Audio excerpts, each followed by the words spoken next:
नमस्कार. मी प्रदीर्घ काळ शासकीय सेवेत कार्यरत होते आणि शासकीय सेवेतून स्वेच्छानिवृत्ती घेऊन मी आता पूर्णपणे राजकारणामध्ये सक्रिय होण्याचं ठरवलेलं आहे.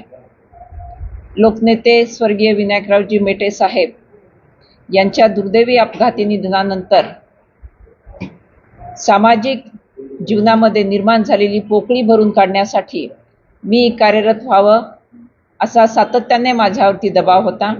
याच्यामध्ये समाजातील विविध घटक याचबरोबर शिवसंग्रामच्या पूर्ण राज्यभरातील पदाधिकारी आणि कार्यकर्ते यांची तीव्र भावना होती आणि या जनभावनेचा आणि शिवसंग्रामच्या पदाधिकाऱ्यांच्या कार्यकर्त्यांच्या भावनेचा आदर करून मी स्वेच्छानिवृत्ती घेऊन सक्रिय होण्याचं ठरवलेलं आहे. हे मी आज सर्वांसमक्ष जाहीर करत आहे. धन्यवाद.